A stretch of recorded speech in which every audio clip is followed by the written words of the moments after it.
Ya, selamat pagi semuanya. Saya pagi ini mau menjawab satu pertanyaan yang masuk ke saya. Pertanyaannya begini.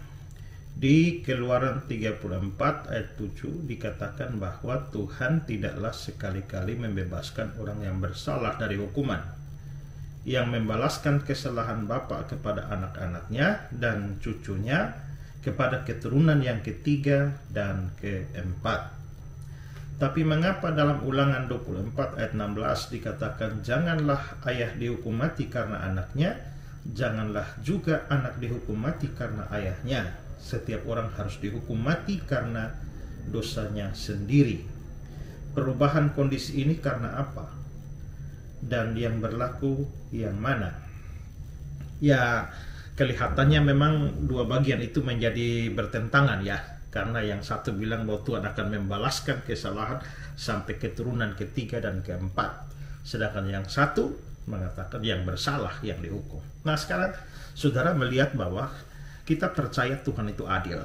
Kalau Tuhan itu adil kan rasanya melawan prinsip keadilan. Bahkan dalam pikiran manusia bahwa seorang ayah yang bersalah tapi yang dihukum itu adalah anaknya, cucunya, cicitnya dan seterusnya.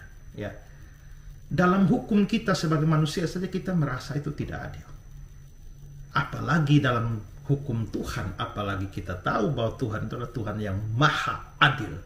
Tidak mungkin dia melakukan ketidakadilan. Itu berarti bahwa bagian-bagian itu memang tidak sesederhana yang kelihatan atau yang kita baca. Nah, kalau kita memperhatikan konteks dari semua ayat yang saudara sebutnya salah satu saja. Semua ayat yang berkaitan Tuhan akan membalas sampai keturunan kesekian. Ya, lalu juga kita melihat konteks di mana ada ayat-ayat yang mengatakan bahwa Tuhan menghukum orang yang bersalah yang tidak. Seorang ayah tidak menanggung kesalahan anaknya, seorang anak tidak menanggung kesalahan ayahnya.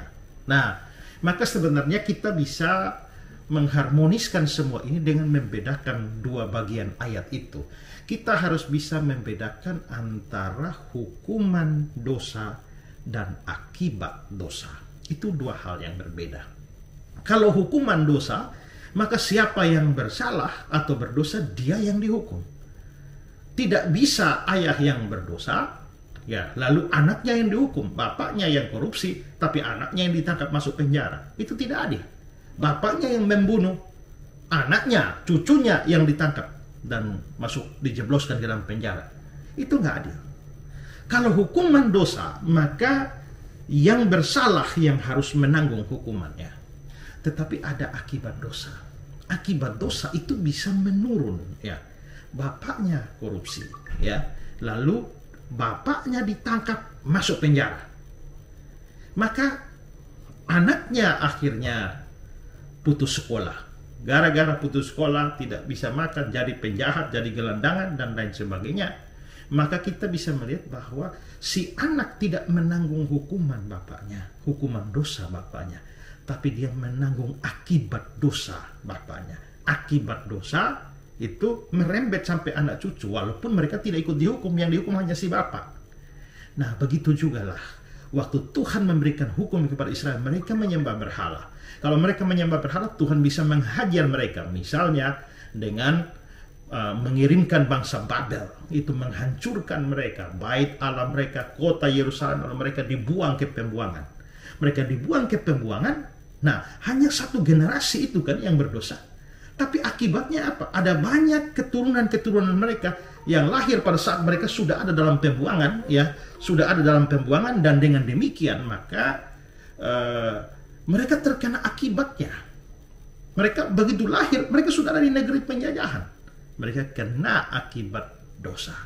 Ya, tapi hukuman dosa, Tuhan hanya menghukum generasi yang berdosa.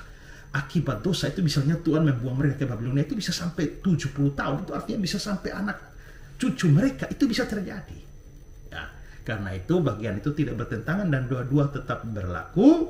Yang penting adalah kita bisa membedakan mana hukuman dosa dan mana akibat dosa. Oke, semoga penjelasan ini bermanfaat. Tuhan memberkati saudara sekalian. Shalom.